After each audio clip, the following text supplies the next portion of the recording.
Well, good afternoon and welcome to MedTech Crossroads. Today, episode 86, Friday, December 17th. You didn't see the fancy intro today, and it's a little bit sparse on the set. We're running one camera. That's because behind the scenes, I'll give you just a little insight here. We've been setting up the new space for MedTech Crossroads. Maybe it's a permanent home, place where we can actually interview panelists who come in, interviewees, and that's one of our focuses for 2022, is to be able to bring people in, talk more, hopefully put some of COVID behind us. So there you can see under construction, the set next door. There's going to be a little bit more on the walls and a little bit more behind the scenes there. But that's why we're running a skeleton show today. And today, the last show of 2021. We're continuing today with, as usual, the COVID news, a little bit about Omicron and what's been happening. You recall last week we talked about how the tests are really not affected too negatively by Omicron. There are some ways that they could be, but in general, that doesn't seem to be happening. And then after that, we're going to talk about artificial intelligence and machine learning cleared products. A handful of the 343 products that FDA has cleared under the artificial intelligence and machine learning heading, because it's instructive to us. Last week we talked about some of the uphill battles that have to be gone through to get a product like that on the market, and what really still remains in the regulatory framework that's probably going to have to change before we can see some of the true power of AI and ML. But people are still doing cool things and finding cool ways through the landscape, and we'll talk about a few of those products today. But first, let's go to our COVID news. The COVID metrics and vaccine distribution comes from healthdata.gov. That's that new place that they sort of hid all the stuff that the CDC used to have on their webpage. So we can still get to state summaries through healthdata.gov. In fact, a lot of great data there. Looking at our fair state of Michigan, this graphic that shows vaccination rates versus the reported cases per 100,000 population, still showing about the same thing. Not a lot happening to stop the transmission of COVID, and that's as has been expected. But there might be a little bit of good news here in terms of cases. Are they plateauing? There's been a lot of chatter as to that may be the case, people feeling like maybe Michigan is reaching its peak. We'll just have to see. You never know. In terms of testing, though, and positivity rate, that 20% has seen a peak. Like, that's as high as it got. Now, if you look back a few peaks ago, there were 2 peaks. And so maybe we'll see that happen again. But it's certainly good news that that positivity rate hit that peak, starting to drop. Hopefully that just continues down. And in terms of deaths, thankfully we haven't reached the height of the death peaks from either of the, any of the last 3 waves. But we're not that far off. And so hopefully that can continue to turn and come down. There is some evidence in terms of hospital admissions that we may have reached a peak. It would sure seem that it's a similar height to the last 2 we saw. So, if anything, that could be good news right there with hospital admissions. And as it has been for weeks and weeks and weeks, you can see the transmission level pretty much unabated in the state of Michigan. At that graphic to the right, this valley has been longer than any valley to date. Vaccinations continue to climb slowly. They almost seem to be on a linear trend ever since July. Slowly creeping back up there, but not at the levels we saw last March and April. In terms of community transmission nationwide, it's really only the South that's seeing any reprieve in terms of community transmission, but even that appears to potentially be dwindling a little bit. And of course, with Omicron coming, I think we expect that that's going to go up everywhere. We'll tell you about Omicron a little bit in just a second here. Hospital admissions per 100 inpatient beds. Sadly, Michigan and Wisconsin, shall we say, leading the nation in hospitalizations. That swath all the way from Arizona to New Mexico, through Colorado, Kansas, up here to Michigan, and even into Pennsylvania and New York. It's a very interesting band that we're seeing kind of through the middle of the country there, going from southwest to northeast. And this is going to become of more and more interest. Right now, Michigan is 99.4% Delta still, but that data is rapidly changing. We've heard that in New York and, I'm sorry, there's one other state as well. It's something like 13% is now Omicron. So we're expecting to see that take over in the US in the near future. Delta may be ending its reign. And what does that mean? Well, it's probably too early to say, but a little bit of good news out of South Africa. What they're saying there, their health minister said that these days only 1.7% of identified COVID-19 cases were admitted to the hospital. That is compared to nearly 20% in the third Delta-driven wave. So this fourth wave for them versus their third wave, the Omicron wave versus the Delta wave. Only 1.7% of those identified with Omicron are being hospitalized. That's actually pretty good news. That's effectively an order of magnitude lower than what happened during Delta. Now, is that the whole story? No, that's not the whole story. A couple of factors just to bring into the mix. 70 to 80% of the population of South Africa is estimated to have had a prior COVID infection. That means that if you want to use the term herd immunity, which we will use only loosely, because it does appear that COVID will be a recurring type of disease. Nevertheless, 70 to 80% of the population, even apart from vaccination, probably has some memory of the disease. That could be accounting for the lower hospitalization rates. But also note this, that caseloads, the number of people getting cases of COVID appear to be 4 to 5 times higher with Omicron than with Delta. So even if we have a factor of 10 less hospitalizations, we're still seeing 4 to 5 times as many people with cases. That means they might only, and this is simply doing some calculations, this isn't data that we're reporting, but that might mean that you're only going to see half the hospitalizations with Omicron because so many more people are being infected by it. And with respect to that, how many people are being infected? How does Omicron infect? Well, it's now in 77 countries. Upwards of 13% of cases, there it is in New York and Washington states, are Omicron at this point. And research out of Hong Kong University that's still pre-publication, so still subject to peer review, but probably will hold up. Michael Chanchiwai and pathologist Jim Nichols found that over the first 24 hours, Omicron multiplied about 70 times faster inside respiratory tract tissue than the Delta variant. And Delta was already more infectious than what came before it. When they ran the same experiments with lung tissue, they found Omicron was actually worse at infecting those cells than either Delta or the original strain of the virus that originated in Wuhan. So this is kind of what folks were saying even very, very early on, that as viruses make their way through a population, they tend to get less pathogenic but more virulent. Their goal is not to kill the host. The goal is to infect as many as possible and replicate as much as possible. It does appear that that's what SARS-CoV-2 is doing. So time will tell. This could be some good news, but keep in mind with those infection rates being higher, even if the hospitalization rates are lower, that could mean relatively equivalent numbers for the time being as we move forward. So with that, that's some of the COVID news, the latest on Omicron.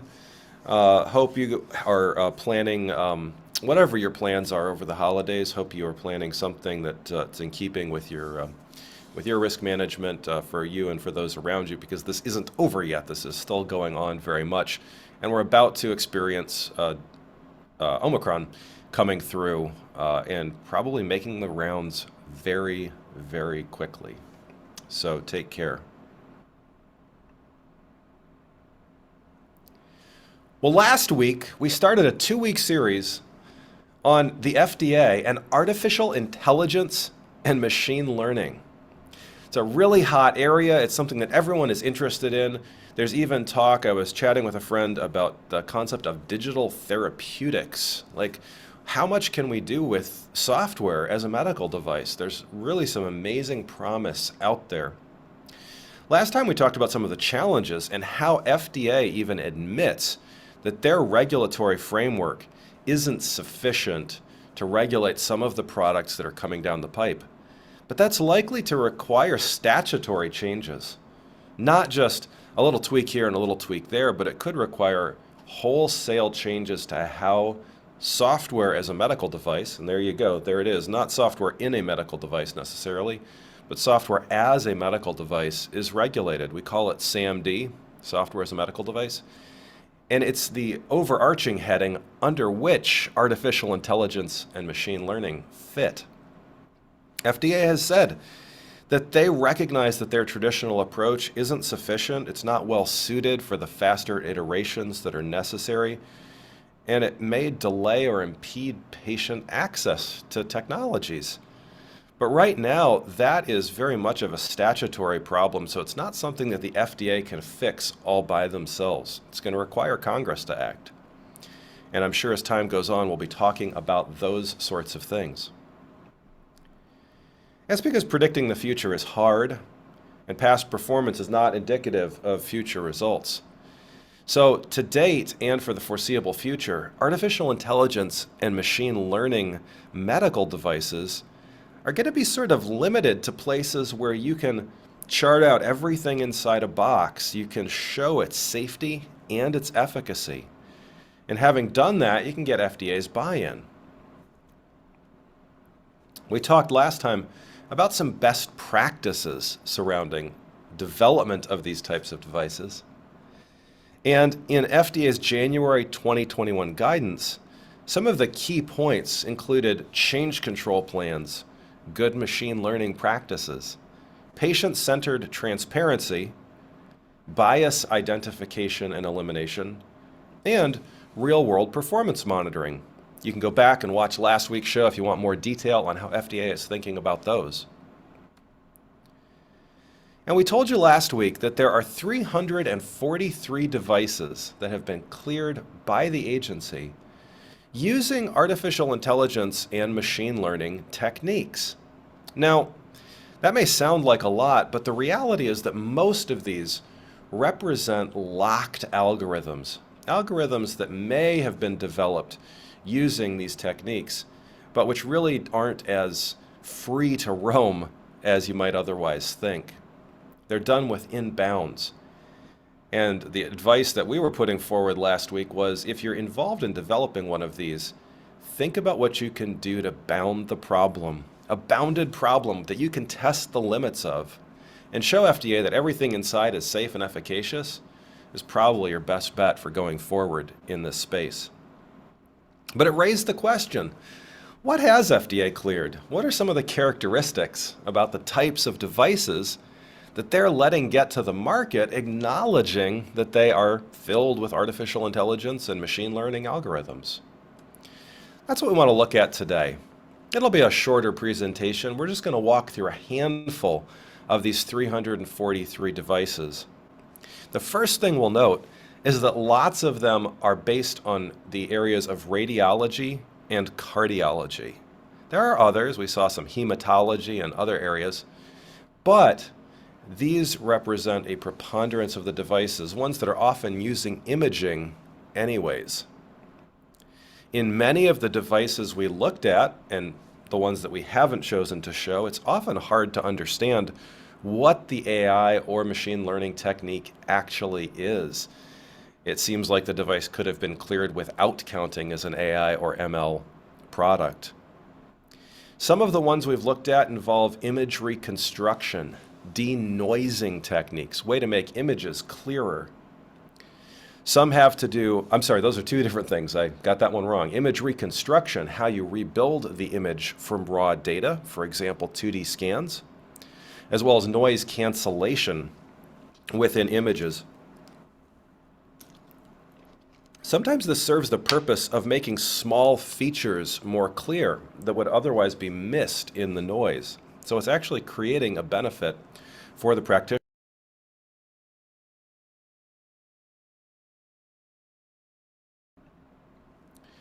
That and a preponderance of these are an aid to diagnosis, something that alerts or brings attention to the practitioner to help them make a better decision. Hey, doc, maybe you missed that over there. Why don't you go back and take a look? Now, there's actually one that we've found today that actually makes a diagnosis, and that represents a bit of a breakthrough. Is it the FDA really changing their principles? No. But the company that brought it to market, in fact, found a way to bound the problem well enough that they were able to demonstrate that they could do primary diagnosis directly through their application. So we'll talk about that today. But let's start, and now, with this first one. All the way back from the grand year 1997. That seems like an eternity ago. Although I hate to say that I do remember things from that year. This is the Compumedics sleep monitoring system. There's the K number if you want to look it up, K955841. You can go read a lot of data from their clearance. The intended use of the Compumedics sleep monitoring system is an aid in the diagnosis of sleep and respiratory-related sleep disorders. It's to be used under the supervision of a physician, sleep technologist, or clinician. It's an information management tool to record, display, organize, summarize, display, that is, retrieve and generate user-defined reports based on the subject's data received from monitoring devices typically used to evaluate sleep and sleep-related respiratory disorders. Got to be used by a trained professional, and you're using it as part of an investigation. Well, this is going to sound a lot like other devices that we find in the AI and ML category. It's a place where we've got tons of data coming in, and it can be hard for the user to process through all of it, even if the way that they're processing it is kind of logical and makes sense. In fact, that's what makes it really appropriate to bring a little technology to bear, to let the system do some of that work for you. Here's a picture I found inside of their clearance. I just love this. I didn't think 1997 was that long ago, but we've got sort of the almost dot matrix image here. You can make out the shadow of the person lying in the bed, showing the different sensors. This is a very novel idea, bringing all these sensors to the bed. The computer system in the bottom left, my absolute favorite, because it says typically in another room. Gotta love that. Gigantic computer terminal there next to the patient.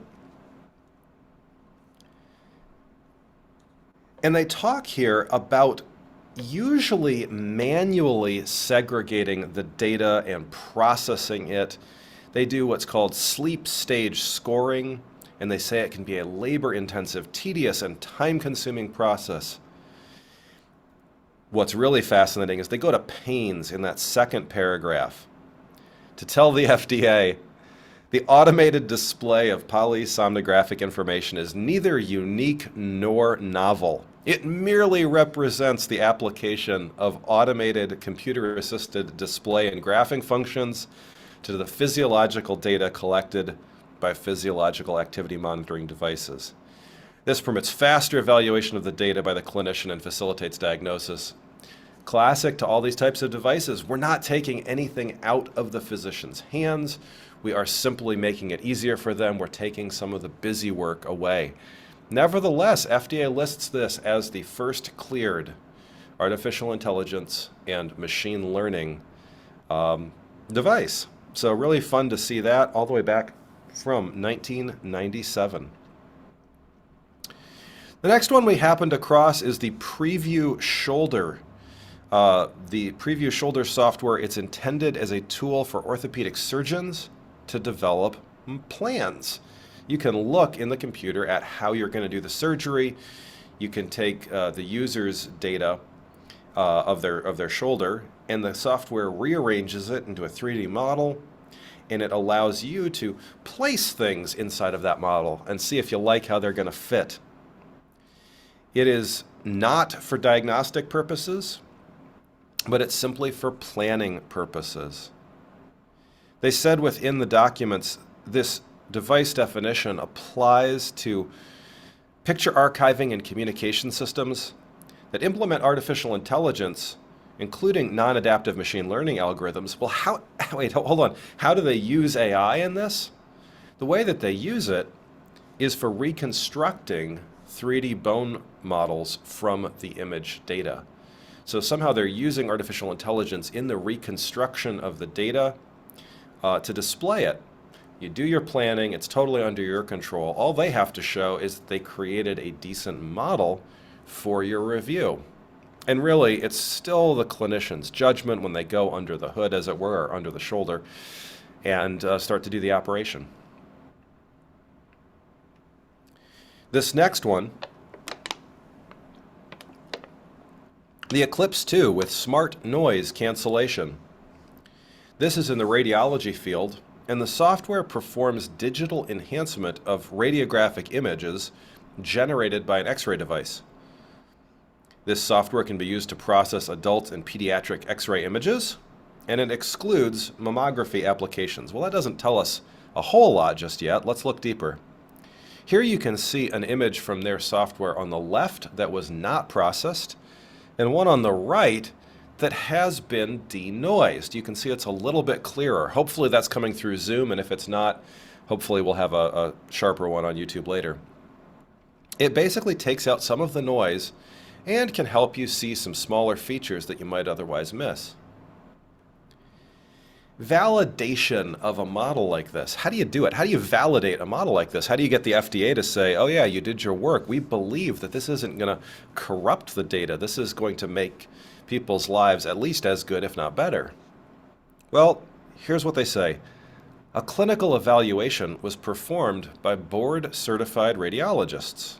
You're going to see that over and over again. You're going to see trained users being asked to compare, what would your clinical evaluation of this be? Let's give you one without the device used. What would your clinical evaluation be? Let's give you one with the device used. Do you agree with that? And if you agree enough, what they're basically saying is this device is working with the current clinical workflow. Just a note there. Remember last time we talked about how as these models and where they're used get more and more complex and the area of application changes and the standard of care changes, the models can break down. Now, we're not saying that about this product. We don't know this product inside and out. But just as a general example, models can break down because we're assuming that the behavior of clinicians stays the same over years as the product is used. Now, with something like denoising, probably not going to go south too quickly. But as you can see, with more and more complex models, if those behaviors change, whether or not the clinician would still say, this fits within our standard of care, that's up for debate. And so this points to the type of problem that we continue to run into.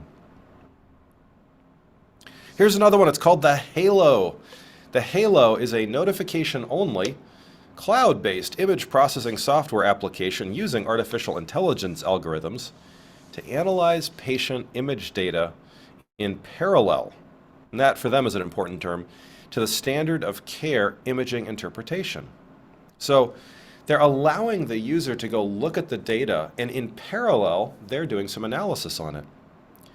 Their goal is to try to notify the users quickly if they think that there is a suspected intracranial large vessel occlusion of the anterior circulation. The team is still responsible, the care team is still responsible to find and diagnose that. But the idea is that Halo will come up really quickly behind you and say, hey, did you look at this part? And so for them, the accuracy of finding these large vessel occlusions, as well as the speed with which they do it, is critical. But again, they say this is independent of the standard of care workflow. Their predicate device, as well as they, do not remove cases from the workflow. We do not say that because Halo found something or didn't find something, that we are going to take cases away. Still, they've all got to make it through the practitioner. The way that they did this was 348 CTA scans of the brain were collected, and they were able to get down to an endpoint where they showed that the detection, the sensitivity and specificity, 91.1% and 87%. The secondary endpoints, that's how fast they were able to detect, they got about 4 minutes and 31 seconds. So pretty cool. A way to just look over the clinician's shoulder and say, hey, did you happen to look at this? You'll find many, many devices like this that are adjunct, that are not changing diagnosis and are not entitled to make a diagnosis, but can kind of knock on your shoulder and say, hey, did you look at this? Here's one that's using 2D image data to reconstruct volumes. You may have seen the Butterfly. It's a handheld ultrasound that is being marketed, and you've seen ads for it all over the place. They got clearance for the Auto 3D bladder volume tool, which is a software application package designed to view, quantify, and report results for non-invasive volume measurements of the bladder. And they're using AI and ML techniques to do this because they're reconstructing it from obviously 2D ultrasound images. They say the system calculates the bladder volume using proprietary artificial intelligence, automatic segmentation, and volume measurement algorithms on Butterfly Network ultrasound systems. Now, they do say at the very bottom, does this come as a surprise at this point? No, this is not a surprise at all.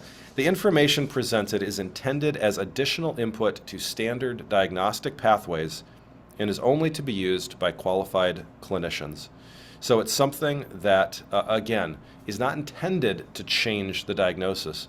Now, it would be interesting to talk to a team like this more to find out from the FDA reviewers, how much are they concerned with reasonably foreseeable misuse? As a tool like this gets out there, it's likely to be used more and more for that purpose, not just as an adjunct if you have a reason to want to make such a measurement. Will that standard of care ever change enough such that it gets used that way and the problems ever come from it? Well, it's too soon to say, but certainly with other devices, those sorts of things have happened. And this brings us to the last device we're going to look at today. This is the IDX-DR. Turns out it's the first autonomous AI system cleared by the FDA to provide a diagnostic decision. At least that's their claim. And whether it's the first or not, the indications for use do seem to be correct. It's indicated for use by healthcare providers to automatically detect, wait, did you get that? To automatically detect mild diabetic retinopathy in adults diagnosed with diabetes. There's nothing in there about the clinician absolutely having to verify it. It can do the diagnosis by itself. And our hat goes off to a company like this because what they've done is they've so well bounded the problem. This isn't magic. This isn't regulatory changes. They've so well bounded the problem that they've been able to demonstrate sufficient prospective, we'll talk about that, diagnostic accuracy. Now, it wasn't easy. Apparently, they conducted a pivotal clinical study with 900 patients, 10 care sites. They had already been diagnosed with diabetes, but hadn't been diagnosed with diabetic retinopathy.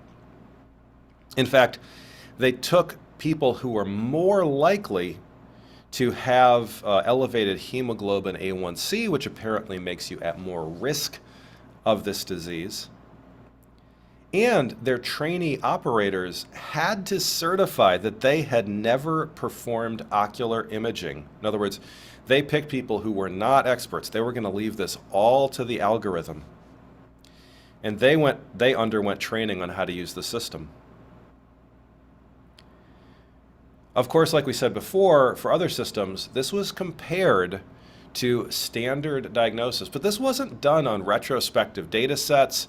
This wasn't like they took physician monitored data and then sent it to the algorithm. They went prospectively and sent this data to the system and sent that data to trained reviewers. And they were able to demonstrate sensitivity and specificity, like you see there, 87% and 90%, along with positive predictive value of 73% and negative predictive value of 96%.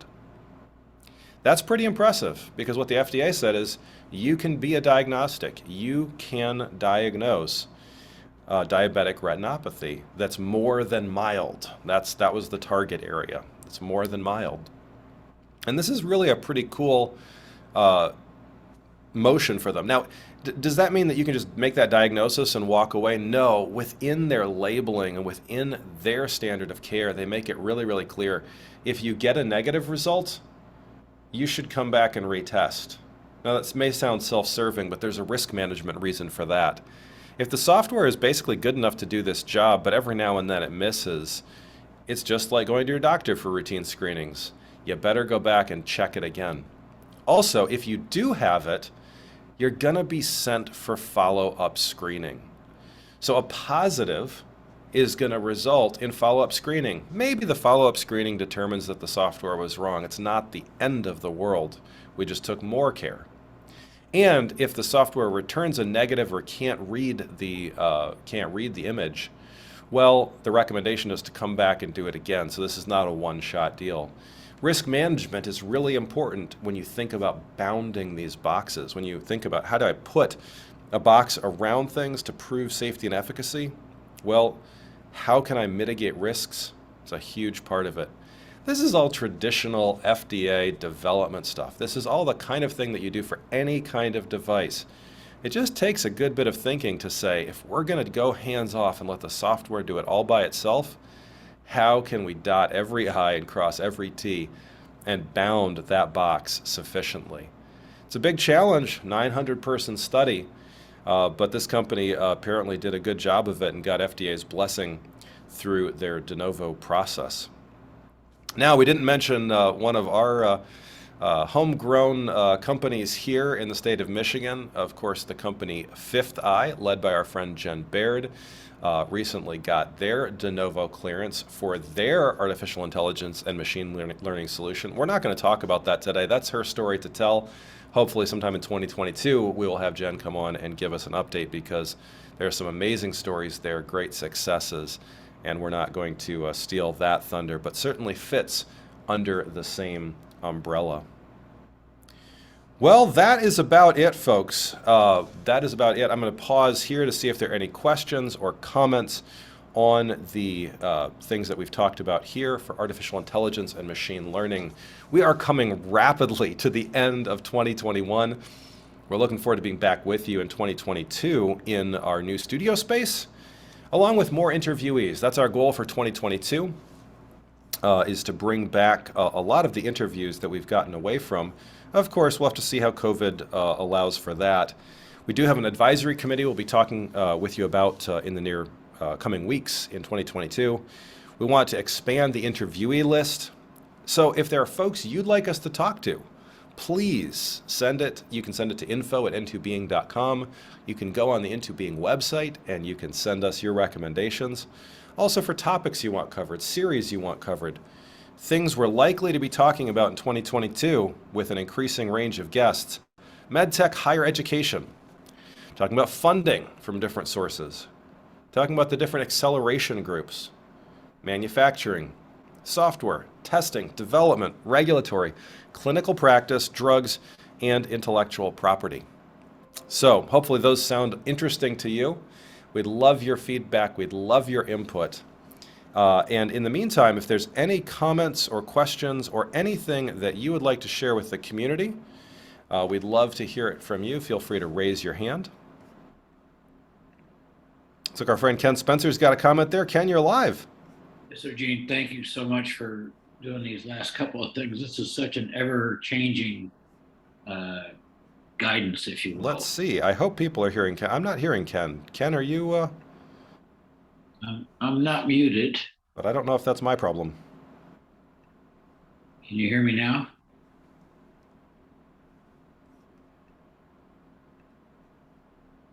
Can you hear, Gene? Can you hear me at all?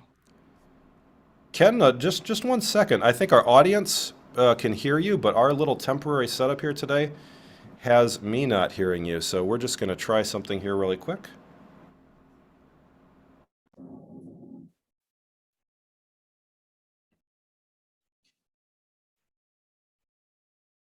Ken, I'm sorry. Let's give it another go here. Feel free to try that again. Okay, so anyway, this is such an important topic because it's changing so rapidly. Well, rapidly is a relative term, I guess. Yeah, But in FDA terms, that's like a decade, right? But yes. I mean, have you seen any more discussion from the FDA on things that we've seen from machine learning where over time, there's a comment, I guess, on continuous monitoring there, right? Where over time, it appears that the algorithms are decreasing, in their validity, but it's mostly because they're eliminating false positives. And Mm, so there's really a requirement, to actually have a system that goes in and continuously monitors, these things. So it's kind of an interesting phenomenon because we have actually, installed several systems, and we were suddenly amazed at U of M, like, why does this look like it's not working? mm. Because we were eliminating false positives. So there's a real need. I mean, this is to some extent, I hate to say it, but I mean, the FDA has got to add some more technical capabilities, I think, to really, understand and look at this machine learning. Yeah, it's an interesting question, Ken. One question I would have for you is when you guys talk about, and only say what you can, obviously, when you talk about installing AI ML systems, are these ones that have been cleared, or are these more research grade systems? I'm not implying anything there about the accuracy, but rather, are these ones that have been bounded and locked down, or are these ones that are prospective and that are trying to learn on new data? Well, these are things that we've developed in-house that we had cleared through IRB to put in for predictive analytics in terms of looking at general, you know, deteriorations and things and moving people to ICUs and other stuff. And that may be one of the things that you're looking at there is when you give yourself the freedom within a research context to allow the system to be that prospective, you'll see that. And that may be part of the reason that FDA is going to have a hard time with whatever the next step is in opening things up, because problems like that, right? And they're going to need to see, to something that I think you've mentioned before, even on the show, they're going to need to see that people can solve those problems, that there are real solutions to those kinds of problems of the degradation of the algorithm before they can, it's another risk to mitigate. It's an unknown risk. It's one that goes forward into time. But I could see how that research around how do you ensure that you can diagnose, if you will, a faulty algorithm or degrading algorithm. I think they're going to need to see that there are solutions to those sorts of things before they take some of those controls off. It'll be interesting to see also when the FDA finally releases its information about the pre-cert program and some of these things that they've been looking at. They've hinted that they believe they need new regulatory oversight, but I'm wondering, will they give a little bit of insight into some of the reasons, and do they cite algorithm degradation and ways to control that? We'll just have to see, but that would be a fascinating admission on their part.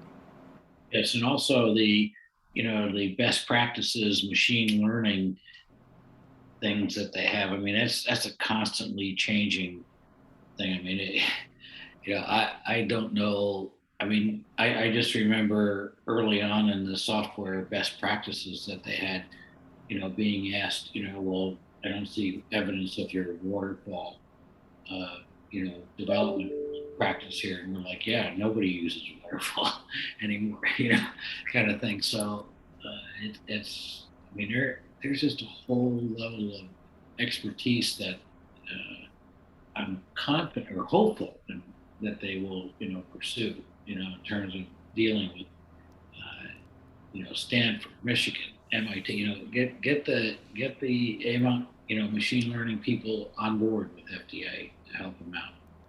Yeah, one of the things to look for, as you do have access to teams like that that are thinking hard about these things, is when FDA goes out there soliciting comments. Sometimes they do them through public forums. We'll try to bring those to you as they come through public forums, through comment periods on draft guidances. Those are really important times to rally the troops, to bring people to the table, and to say, hey, we think there's more to think about here. Because they really are open to it. Our company's gone before to talk about things with FDA in those open forums. And it's a very fruitful time to cross-pollinate with the agency, though. So that would definitely be another recommendation is they don't come every day, but when they do come, make use of those open forums. Really Gr- looking forward to it. Great, Ken. Thanks for that. I saw another hand that it looked like got lowered. Let me give just a second to see if that viewer wanted to re-raise their hands. Uh, I will give just another second for that, but I had seen another hand come up, so feel free to raise it again if you'd like to.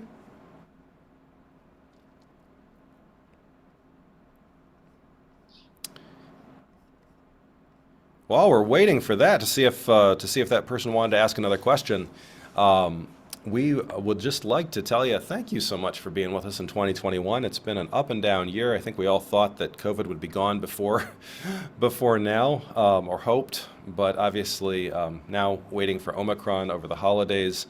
But with a little bit of a silver lining, it sounds like.